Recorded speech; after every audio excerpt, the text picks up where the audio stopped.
Now, we live in a country, obviously, where a lot of people are living on the poverty line. What do we say to those people who obviously still need to plan and think ahead to age 65? How do we balance that? How do we bring them into the mix of saving? The challenge for South Africa, and in my research over the 4 years, is that when you look at the demographics of South Africa, sadly, South Africa's average age is 49, and that's due to poverty and HIV and AIDS in South Africa.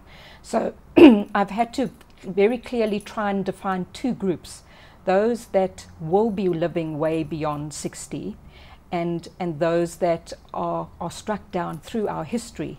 And so that is the challenge of where we're going. But for those who are able to save, they need to try and do that. But when you're living on the poverty line, that is almost impossible.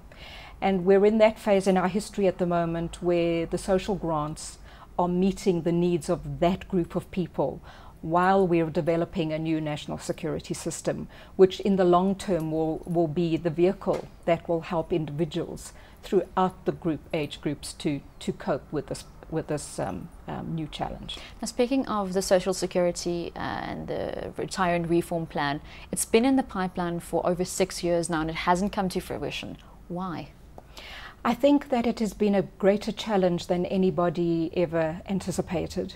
And I've been privileged to be in part of the discussions with Business Unity South Africa on the new business plan, both from a social security and from the finance department. And the white paper hasn't even come to legislation debate yet. But I think that there is good in this new plan, because it will help individuals who maybe do not have enough financial literacy to start preparing. But for every South African, they need to start taking more personal ownership, because the world is a changing place and many of us need to take responsibility for our own talent profile and our own job into the future. The world of the 20th century, which was one where the security of the workplace was high, is no longer so. And so the responsibility is shifting to the individual. But in a country like South Africa, where we're a developing nation, I think the National Security Act will come alongside the current financial models and help us through the next phase in our history. That said, the bottom line is, will we be able to afford it? Because if you look at the recent budget speech and with the additional to the social grants, we've been called a social welfare state. Now, with an additional social security plan, does that not put more strain on government and their ability to assist these people financially? I think the challenge is that we have to face the fact that we're going to have to go through the bottom end and the dips of the social change while we develop and grow and educate the nation. And so I think this is a plan that comes alongside. And yes, there are some social parts that will be taken away. I know they're trying to redefine all the different funds like UIF and road accident funds, so that it's not and more. It's let's rather integrate what is out there into a better flow. And yes, that's the biggest challenge, is that not the employer or the employee can afford the straight 15% extra at this point. And that's, I think, the reason why it's taken so long to bring to market, because that debate is not a simple one. Right now, whether the plan comes through or not, retirement is a reality for most South Africans. Correct. Now, what would your advice be to those South Africans and those viewers watching who dread the big R word?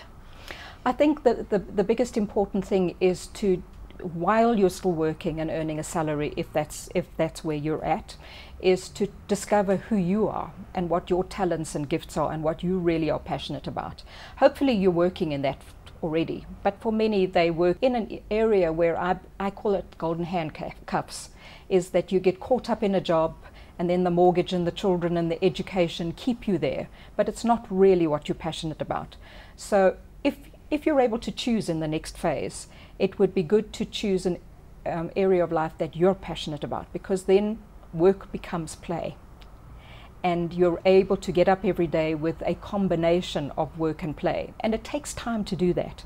And so it's almost a self-actualization exercise of journaling, reflecting, going on talks, learning new skills. It doesn't mean that you have been employed. You'll need to become an entrepreneur maybe. Work independently. Maybe you were within the structure of an organization where you just did your job, but you were surrounded by marketing and accounting, but now you will be it. You become, you know, chief cook and bottle washer. And those are skills that maybe you need to learn.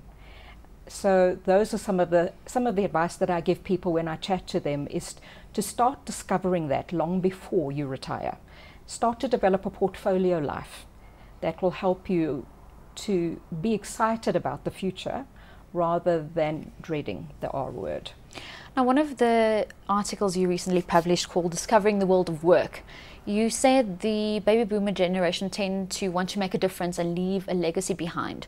Now, as a baby boomer yourself, what legacy are you hoping to leave behind? Well, for me, education has always been an important part of my work, and it certainly will continue to be an important part of the legacy I hope to leave.